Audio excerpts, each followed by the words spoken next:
Thanks everyone for joining. It's been a fun time getting everyone back from Singapore and into London, and great to see a lot of faces in my new hometown. Christian, thank you so much for taking time out of your busy schedule to be here with us.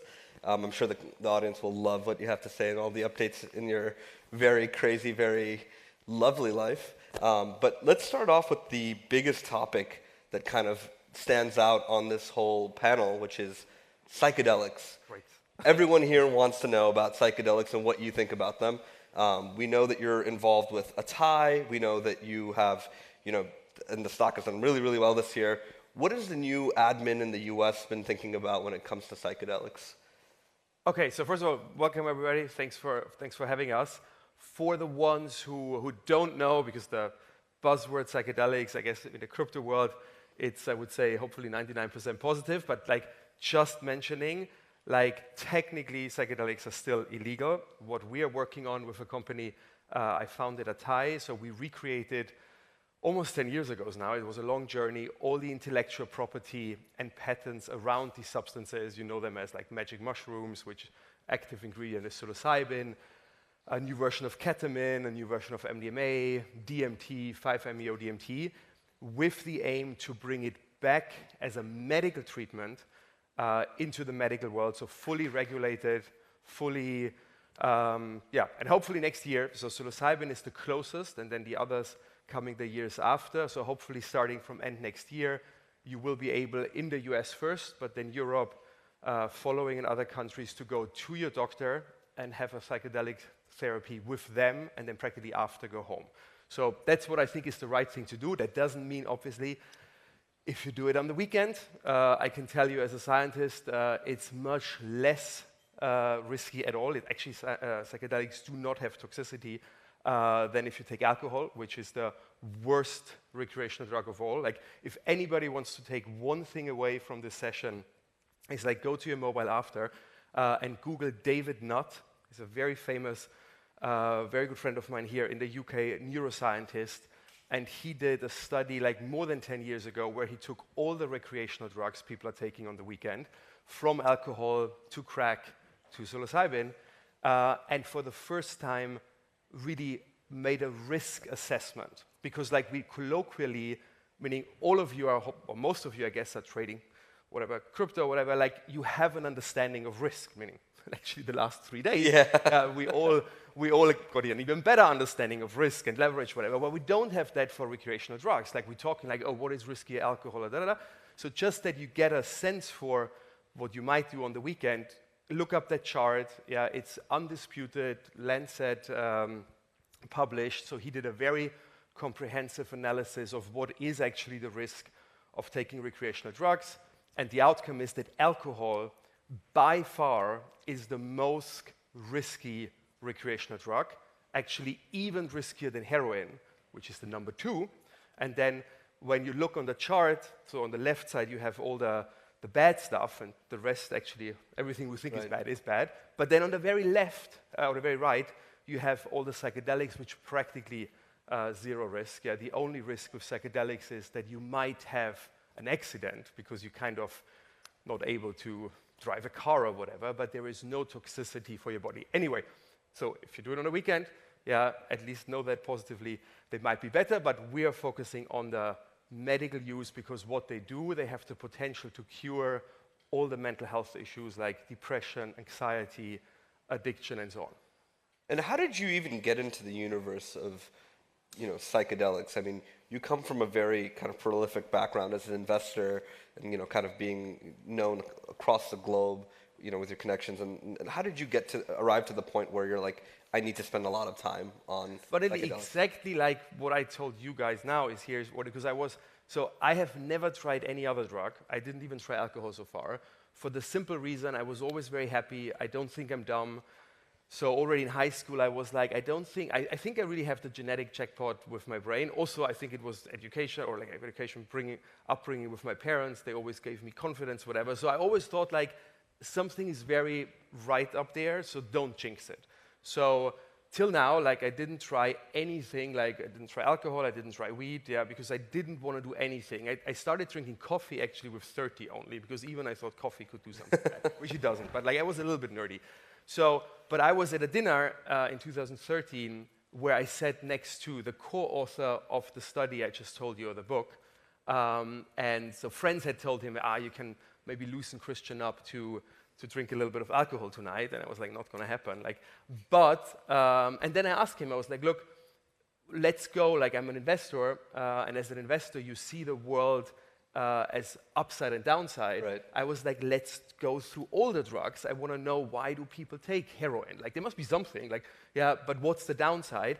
And then maybe, let's forget about legality for a second. I told him, like, maybe then I decide, oh, this is the one drug where the upside for me is worth the downside. And I can tell you, by the way, if you look scientifically on drugs, none of the bad stuff, but especially not alcohol, is worth the downside, even if you get a little bit of upside. And then at the end of the evening, he was like, look, the only drug, or the only group of, let's call it better medications, which you should look at and should try out, are psychedelics. And this was a completely different time. Like, now we can talk here on stage, there is a Netflix show about our work, and psychedelics kind of have arrived. Like, actually, like last week I read a study that people are really luckily stopped drinking alcohol and doing more the good stuff. But back then, psychedelics were like literally seen as worse than heroin, which they still on paper, which is going to change next year, but on paper they still rate it as a Schedule 1 drug, while, for example, heroin is a Schedule 2 drug. Right. Yeah. So, but the perception in 2013 was like worse than heroin. So I was like, oh my God, no. And luckily, he was very persistent. He sent me the research. All these psychedelics have been actually used as medications in the 50s and 60s. So, and because out next to crypto, one of our other big topics in Apeiron is biotech, I was able to read these studies. I was like, look, this is amazing. Yeah, and then 1 year later, I tried it myself. It was hands down the best, most meaningful and important thing in my entire life I've ever done. And then this was sort of the kickstart to say, okay, we need to bring it back somehow. I didn't even know how. And I thought for a while, should we go the same route than cannabis and more work on it politically? And then I had one meeting with the FDA in 2016, which was really interesting because I thought, oh my God, FDA, they're going to be against everything. But they sat there and were like, look, we know these medications work. By the way, they do cure depression, anxiety, addiction. They actually, I think that's going to be the next wave. They have much more potential also to prevent neurodegenerative diseases like Alzheimer's, dementia. They actually can give people, and by the way, there's one big thing because I always try to make it sort of useful. Yeah, whoever here is over 30, like if you think about neurodegenerative diseases, then you think about Alzheimer, dementia, whatever, which comes like 75, 80. But already at the age of 30, your brain starts aging every year a bit, and it kind of takes away a lot of properties which are associated with a young brain, like creativity, problem-solving ability, the ability to look at sort of things in a novel perspective, whatever, which is, by the way, exactly what you guys want. Like if you're investing or whatever, or in a fast-moving sector, you actually want to have exactly that properties, but unfortunately, age 30, they go down every year, and psychedelics, for example, rejuvenate your brain, and you go back into sort of also the ability and sort of the characteristics of a younger brain. Anyway, all of that, these FDA guys were recognizing, and they said, look, you have two choices. You either go down the political route and try to make psychedelics legal, we're going to throw you in jail, like Timothy Leary, or you go down the medical route, do it with us, and we're going to be fully supportive. And that was then the start of, I was obviously taking the medical route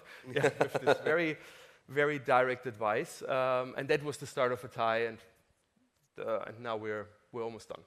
And the Trump admin has changed a lot of things. We'll talk about stablecoins very shortly, but they've changed a lot for psychedelics in particular. What's been the real change that you've seen in the last year? The thing is, I have to say, since we started, and it was practically Trump admin, Biden admin, Trump admin, the FDA was always very supportive. So I cannot say the FDA was not supportive under Biden. So it was a consistent, and I'm very, very happy about that. The good thing with the second Trump administration is that they are outspokenly on the political level pro-psychedelics, which takes a little bit the worry of investors away. Oh, are they? So actually, I told everybody, again, since 10 years, the FDA is supportive, but because it's so novel and so edgy, some people were worried that the FDA might not, yeah, but they are. But now RFK, for example, is publicly saying it, which helps a lot. Right. And I guess on theme of what the Trump admin has changed quite a bit, one of the topics of today's conversation is also about stablecoins. You are very publicly aligned with Plasma as an investor and advisor to the team. How do you think about what the Trump admin's changes have been with regards to stablecoins and more specifically with Plasma? So I don't need to tell that crowd here, obviously the government, or the new admin, well, no, it's not new anymore anyway, is very pro-crypto anyway. But I think it's more, I think people don't give the administration enough credit how much they think things through. Like everybody thinks, oh, Trump is supportive of crypto because the crypto industry supported him. Yeah, and it's definitely a part of it, and I think it was very smart of us to do that. But if you look at the challenges the US faces, and especially when you look at the challenges the Treasury is facing, right. They need a dollarization of the world. Right. Yeah, and the only way to do it is stablecoin. So if you go back, they actually had the hope between November and February that they could cut a lot with Doge. By the way, maybe they get it now with the government shutdown, but at least when it comes to Doge, they had to accept, and sort of the change in the administration, Scott, whatever, was in February roundabout, when they realized the US is not able to cut its budget, because right. That's where even the senators and the congressmen of the Republican ones said to Trump, look, that's where our support ends if you try to right. go into our gravy train, which was very sad, but I think the US cannot sort of stop spending. So, but if you accept that, then so they need to print money. So, and they need to debase their currency against assets.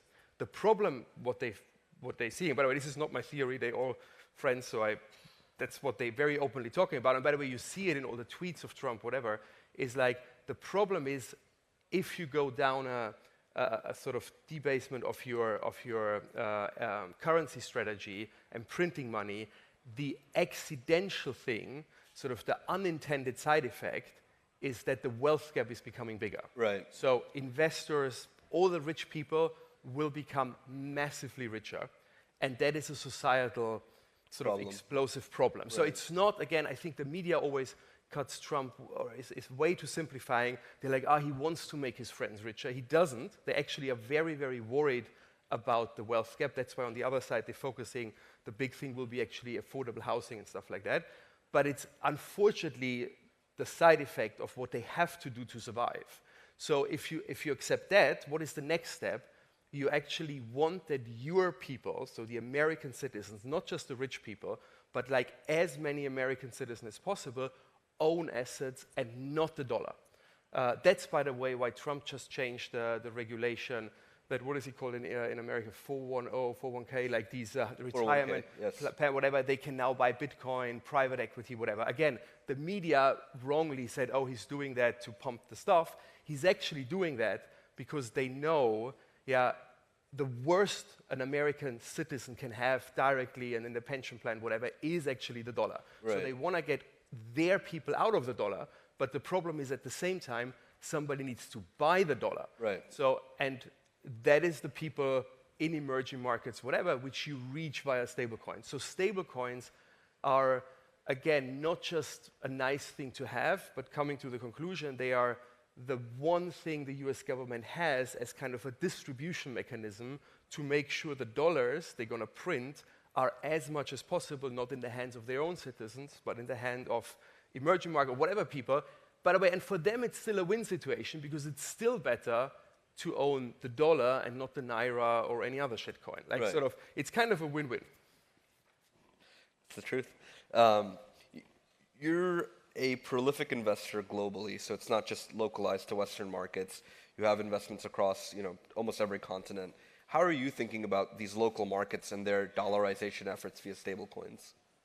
Well, I think the US will go as far in the next 3 years to try to convince numerous of these countries to just completely abolish their own currency and completely dollarize. I think, and that's going to be an even bigger boost for stablecoins, then we can. Because at the moment, it's still like if you go to Nigeria, it's still kind of illegal. People obviously do it nevertheless. Right. But like, I think the Trump administration will push at least to make it legal, if not telling Nigeria, you know what, why don't you completely dollarize your economy? By the way, here's the political package we give you. We give you protection, we give you investments, whatever. So they will try to really dollarize, not just, at the moment they're dollarizing the world through the back door, and I think they're gonna soon make it very, very official to say, look, country X, if you dollarize and if you abolish your own currency, that's the positive package we give you. And again, stablecoins will be the rail, and obviously then for stablecoins, it's plasma will be the rail to make that happen. Yeah, I mean, this is a similar conversation I had with Paolo at Token Dubai, where he basically was very much mentioning the same thing, which is stablecoins will be the #1 conduit. USDT is already the largest, kind of most liquid stablecoin in the world, and these markets already are demanding this product very openly. Moving to kind of one topic that we skipped over a little bit, but one that I know is very dear to your heart. We talk about psychedelics, we talk about enhancements in general. One of your big kind of investments and also business ventures has been enhanced games, or as you like to call it, the steroid Olympics. Well, I don't call it like the press. Yeah, but I like to call it enhanced games. But maybe more the colloquial term, right? And how are you thinking about this? How are you thinking about the next landscape for enhanced humans in general? Well, so maybe like, because a lot of people are always asking like, what is sort of the connecting thread or whatever to all of that? First of all, meaning it's very simple. Like, I really just like to build things and invest things which I'm really passionate about. I always thought like, when I had my first exit, why would I do anything boring in life if I don't have to? But also like, I think that one of the common connecting threads is actually freedom, because if you look at stablecoins, Bitcoin the same, but especially stablecoins, they give people who are kind of enslaved by their own government with these shit coins or shit currencies like Naira, whatever. No, it's like you think like these people, like they make like, I don't know, $100 in emerging markets, then they pay taxes, and then the government takes another 50% per year, if not more, by just devaluing. This is like, actually, if you think about it, like, I read that somewhere slavery in Rome might have been a nicer thing, because like they gave the people at least food and shelter, whatever. If you look at Nigeria, they take, at the end, if the ones who can't escape the currency, they're gonna take away everything. So I think sort of really stable coins and Bitcoin the same, like any form of escape is, and we maybe can't even fully comprehend it, but I did a lot of business in Africa. I used to own commercial banks there. We can't comprehend how much big of a freedom that is for those people to be able to escape sort of this grip, this negative grip of the government. The same though for psychedelics. Like what is the relation psychedelics with freedom? The one sentence is like, everybody wants to be happy. What is the biggest hurdle, or what is the biggest holdback for us in our own happiness? It's actually our ego, because like, if you think it through, and by the way, can't go into it because the time is running out, but like, there are great books about it, but you real like sort of holdback in your life is your ego, which is not the only thing you're composed about. So what do psychedelics do for 4 hours? The medical mechanism is they reduce the part, or if they're strong enough, they shut down the part in your brain which creates your ego. And then for people who haven't done psychedelics, they might say now, oh my God, who am I when sort of my ego, my sense of self is gone? But every single person, we treated more than 1,000 people in clinical studies, come out of it and say, well, there is something else there. Like you might call it your subconsciousness, you might call it your soul. Yeah, I'm very on the spiritual side, but there is something more, which is actually the part or of yourself at the end, which can give you a healing, but also help you lead a very sort of self-structured, a very a good life. And again, like, so psychedelics in terms of freedom give you the freedom of your own ego. And then last sentence, to enhance games, you all need to put it in your calendar. It's 24th May next year, Memorial Day weekend in Las Vegas. What are we doing? It's practically like the Olympics, just that it's fair and transparent, because in the Olympics, around about 44% of all athletes secretly do what is called doping. So we allow performance enhancing. We want to be out in the open. So and we want to show at the enhanced games what can the human body do with the help of science, like, and actually be a very positive example how people can escape aging. We're going to have 40 years old who hopefully break world records. Yeah, and again, how they can lead a more self-controlled life. So at the end, I'm very libertarian. People should be within means, allowed whatever they want to do. Awesome. Christian, thank you so much for joining us. Thank you, guys.